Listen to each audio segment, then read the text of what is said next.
welcome back to my channel. I hope that you're doing well. Welcome to another video and welcome back to a Q&A life update on me and the channel and what to expect moving forward.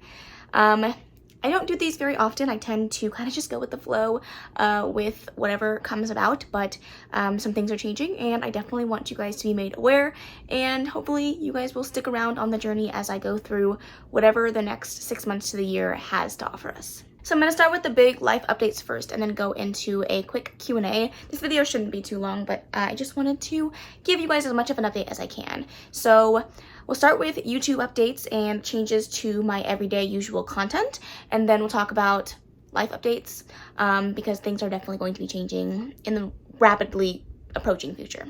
So channel updates, the content might be slowing down for me for a little bit, and it really has to do with the things that are changing in my life. I have not been consistent in regards to scheduling and posting regular videos in quite a while since I was pregnant. I've just really had a hard time getting back on track, and I think that you guys are totally understanding of that. As you guys know, having a kid, or maybe some of you don't know, but having a kid is a lot and it takes a lot out of your everyday routine, and so it's a lot harder for me to get behind the camera and then find time to edit and put together videos for you guys on a regular and consistent basis. I'm trying to do my best to get back to that, but it just is what it is. I'm trying to have grace with myself and give myself the ability to, you know, not post videos if the week doesn't allow for it. So I'm going to try my best to stay on top of things, but don't expect any regular uploads from me, at least for the next 6 months to a year, unfortunately. That being said, I'm not leaving YouTube in its entirety. It's just me taking more of a step back. That being said, I have also taken a step back from Seasonathon. As you guys know, I have hosted Seasonathon for about 2.5 years now with Mel and Clint, and due to some creative differences as well as a lack of time to be able to do that, I will no longer be participating in the Seasonathon readathons each season. I am very sad to announce that. I've loved doing it for a good majority of the time that I was there, and I think that I definitely needed that as an ability to meet some really amazing people and create some really wonderful friendships, and so for that I'm really grateful. It's just not something that I can commit to any longer. That being said, Seasonathon is not going away. If you're still interested in participating, it is available and will be hosted every season. Just be sure to stay tuned to the other hosts' channels and they will give you updates as they come. So yeah, thank you for the opportunity. I appreciate being a part of it, and sad to say goodbye, but it happens, and sometimes you just have to take what's best for you and leave the rest. So there's that. And then let's talk about the life updates. So I have been grateful and blessed enough to have a place to really grow myself and my book library and my channel. And unfortunately, that time has come to an end. We have gotten notice from our landlord that they have sold our house, and so we are being forced to find another place. So we are rapidly moving out of our location to go live with some family for a little bit of time, which means that my YouTube setup and my background and my bookshelves are going to be pretty much non-existent once we move. Really, the priority is making sure that we can, you know, fit into where we're going, and then that Orion has the space that he needs to, you know, be a baby and do baby things. So yes, my background and YouTube setup will be very different moving forward. I don't have a timeline. I don't know anything that's really going on or happening. It's going to be a type of situation where we play it by ear and hope that everything works out. So that is really why my consistent uploading schedule is going to be very different, and what I can do, I will do, and what I can't do, I'm just going to have to accept. So yeah, that is happening. I'm going to be moving out of this house by the middle of July, so very soon, which sucks because this is my birthday month. This was supposed to be the month where I was going to, you know, do all the reading, have all the fun, but unfortunately things got changed and a wrench got through in the plans, and that's okay. It happens. We're just going to try to get the best out of this and figure out what we want to do moving forward. So we're going to be spending some time with my father-in-law at his house for a little while, and then seeing what we want to do from there. We've talked about, you know, moving out of state or staying in California and making it work here. I have a lot of family here, so, you know, a lot of things to consider and a lot of big decisions to be made, but it's definitely something that's happening, and I wanted to keep you guys as much in the loop as I can, and hopefully you can come along the journey with me as I move multiple times in the span of 6 months to a year. So that should be fun and exciting. So now that that is all aside and done with, let's talk about the Q&A questions that have been given to me by a few of you guys. I did put on my Instagram for a little Q&A section. If you guys are ever interested and want to be a part of this the next time I do a random Q&A, make sure to follow me on Instagram. All of that is always linked down below. So let's talk about the Q&A questions. So the first one that I got is from Becky over at BeckXReads. Thank you so much. And she says, how are you doing generally? That's a loaded question. I feel like it's been a very interesting few weeks. I feel very drained and emotionally exhausted, but overall I think I'm doing okay. I'm just trying to take the good with the bad and leave the rest, you know. I'm, you know, going through a lot. My family's going through a lot. There's a lot of changes, a lot of things that are happening at a very rapid pace.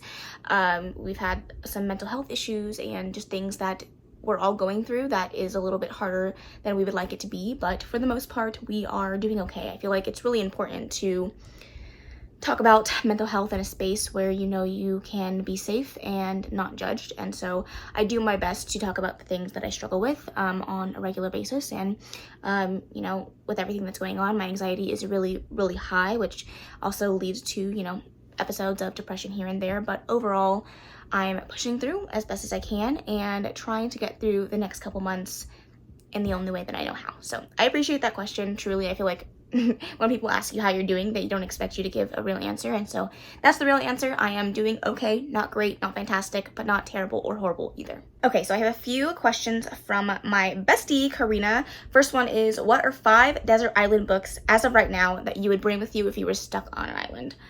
Woof, that is a toughie. I'm going to have to say, okay, we're talking right now. So my current obsessions are the books in the Chestnut Spring series. So Heartless by Elsie Silver, obviously House of Earth and Blood by Sarah J. Maas. I would have to bring, I'm trying to pick Kennedy Ryan, but that's tough. I would probably bring Still by Kennedy Ryan. That's 3. I need to pick 2 more. Timber by Tate James, because it's the last book in the series and I can really see everybody together. So I would pick Timber by Tate James, and then maybe Twisted Hate by Anna Huang. Those are my 5. Really tough to answer that question, but I love that question so much because truly at the time when I'm trying to like get rid of some of the books on my shelves, it makes me think about some of the things that are really, you know, top tier, need to keep. Okay, the next question from Karina is, what are your favorite game/puzzle apps you play while you're listening to audiobooks? So I am a huge advocate for playing games while listening to audiobooks. I am not the type of person that can pop in an audiobook and do absolutely nothing. I need to be engaged with something. So I do play Happy Color quite a bit. It's just a color by number game on my iPad. I play it all the time. You guys can probably see it on my vlog sometime. I have a little bit of an obsession with this game. It is my happy place and I love it. It's not focusing on that, but I love that game. I also play Jigsawscapes, which is a jigsaw puzzle game. And then I play a few more things on my phone, but I can't remember what they're called. But yeah, my main 2 are the Jigsaw and the Color by Numbers. Those are like the main audiobook things that I do when I need something to do with an audiobook and I'm not like driving or cleaning or doing whatever. And I also have a physical puzzle out right now. But other than that, those are really the only things I do at home with an audiobook. Another question from Karina, which cracks me up. If you could ask our Lord and Savior, Sarah J. Maas, one question, what would it be? That is a really tough question. My first instinct question is, who hurt you? But she might not take that very well. So if I truly had to ask my Lord and Savior, Sarah J. Maas, a question, it would be, do you always know the outcome of your books, or do you feel like the outcomes come to you? Like, do you know the end game before you've even written it, or is it something that you change as the story progresses? Because she writes some devastating things that happen in the end of her books, and I really want to know if she's just sitting there just waiting to get to that heartbreaking scene, or if it comes to her as the story progresses, which I would love to know, because Lord have mercy, the many times I've cried while reading a Sarah J. Maas book. Unacceptable. Okay, the last one from Karina. What is your favorite moment of 2023 thus far? Yeah, wow, that's a tough one. I think there have been many fantastic memories that I've created in 2023. I think my favorite memory, though, is my first Mother's Day.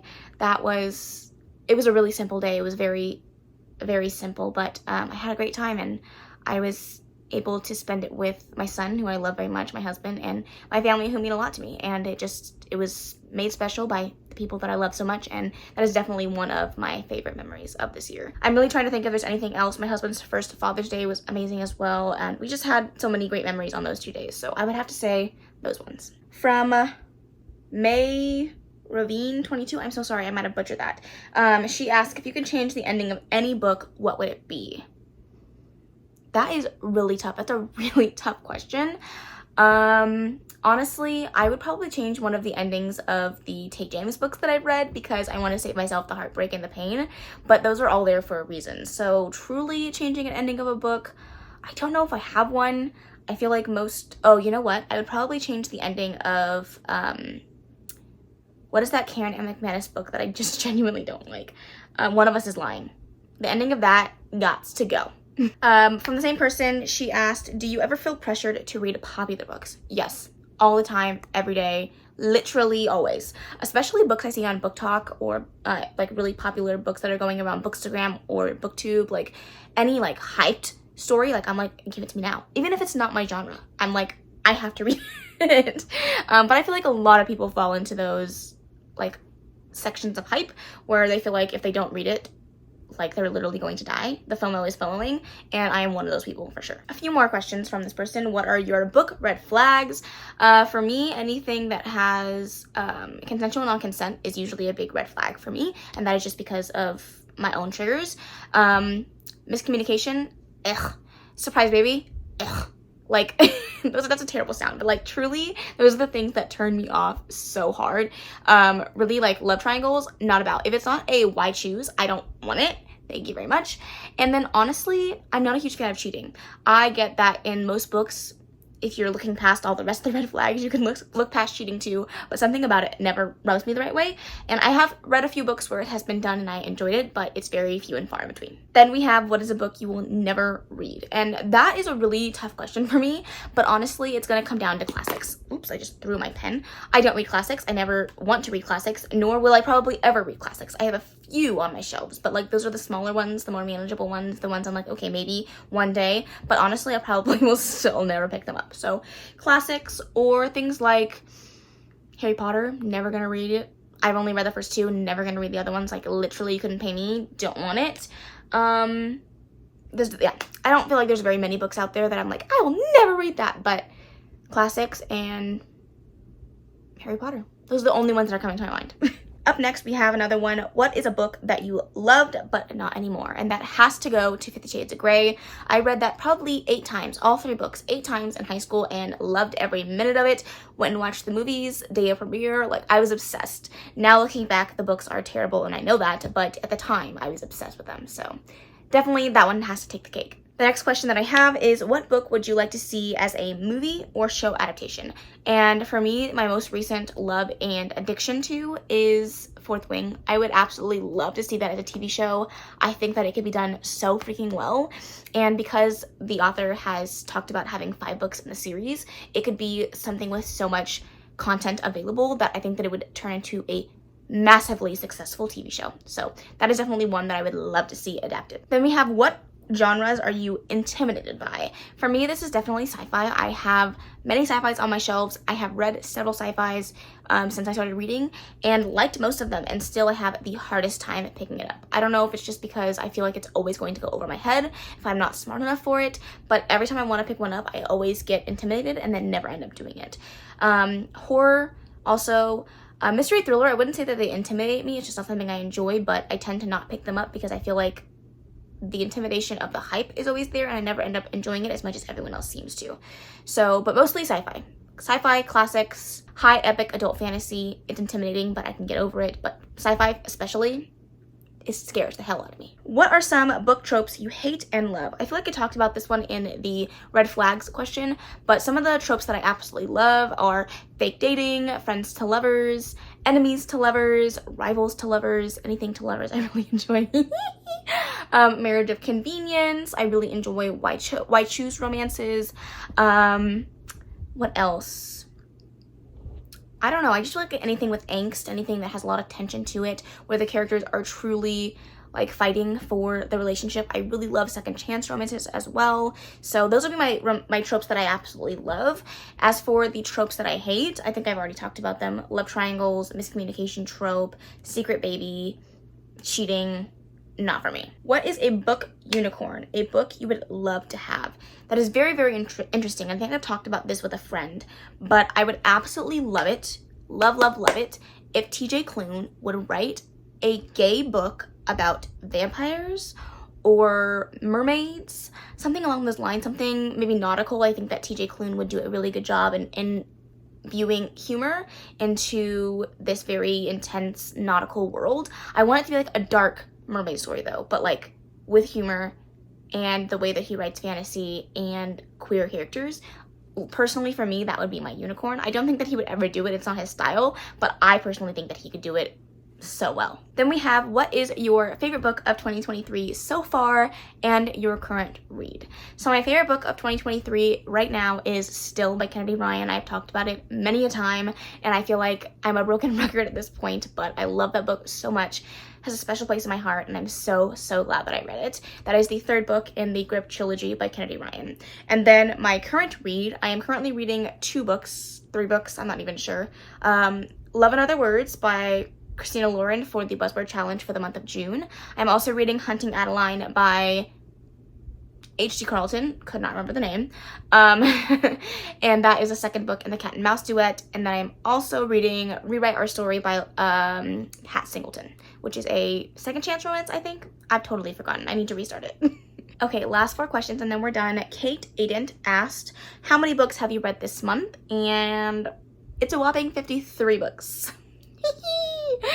Don't ask. 53 books is how many books I've read this month, and it's been a wild time to say the least. Kate Aiden also asked, how is motherhood? And motherhood has been the greatest experience of my life. I absolutely love my son to freaking death and back. Like, I love that kid so much, and I'm just so grateful to have such a wonderful kid to spend my day with every single day. And it's been hard, don't get me wrong. Motherhood is not easy. It's definitely a struggle every single day, but it's also so freaking rewarding and so worthwhile every time I wake up in the morning and I see his smiling face, no matter how little sleep I got or how much I don't want to, do whatever it is that I have to do. He makes it so worth it. And God, I love that kid so much. 7 months has gone by way too fast, but I'm so grateful to have him. And I could literally talk about my son all day long. Don't get me started, because I will, all gas, no break. I'm gonna butcher this name. Ava Eater? I'm so sorry. Asked, are you planning something for your birthday? No. And that is not because of actually this craziness that's going on. I actually decided to not do anything for my birthday because I bought tickets to Steamy LitCon, which happens in August. My birthday's at the end of July. Steamy LitCon is in August, so I bought those tickets as a birthday gift to myself. So I'm not doing anything big for my birthday, probably just a small dinner with my family if we can find time to all get together. My birthday lands on a Saturday this year, so we'll see, maybe, but as of right now, I don't have any big plans, just Steamy LitCon, which is big enough for me. Thank you very much. I'm so excited for it. And the last question from Ava Yeater, I'm so sorry. What is your current obsession, book related or otherwise? So my favorite obsession right now, book related, is Kennedy Ryan. Literally, like, I would die to just sit down and have like a lunch with her, and I can just pick her brain and get to know her, because she is literally one of the most inspiring women I ever had the pleasure of reading a book from. Like, I love Sarah J. Maas, you guys know this, but Kennedy Ryan is a strong, beautiful Black woman that is doing exactly what I want to do, which is write emotional, powerful, wonderful reads that are sexy and spicy and have some really great romance, but also teach you something and you learn something and touch your emotional heartstrings. And she is just literally who I want to be when I grow up. So she is currently my book-related obsession, and then my non-book-related obsession would be my son. I've already talked about it, but I love that kid and I'm so obsessed with him. But non-book or family related, my next obsession would probably be, just kidding, that's my whole life. Books and my son and my husband, obviously. But yeah, that's it. That's all of the the obsessions I have in my life right now. And that is the end of the questions. I know I talked really fast in this video. I'm really sorry. I'm really hot and I'm really sweaty and I want to get out of this room as quickly as I can because I'm dying. So I was trying to get through everything relatively quickly, but I just really wanted to come on here and give you guys an update on my life and how things are going. And you know, some things happen and they're not, excuse you, I'm trying to have a serious conversation. Some things happen and it's not always according to plan and it doesn't always go the way you want it to, but I'm just trying to roll with the punches and bring you guys along the journey with me. So if you guys would like to see any content in regards to moving, feel free to let me know. I don't think it's going to be as exciting as some of my other moves because I'm not going like in a whole house, you know, I'm going to like a 2-room situation, but we're gonna make the best of it and we're gonna try to figure it out. And I ask you guys to give me some grace and some patience as I figure out this new step and journey in our lives, and hopefully everything will work out for the better. That is what I am putting into the universe. I am expecting good things to come out of this.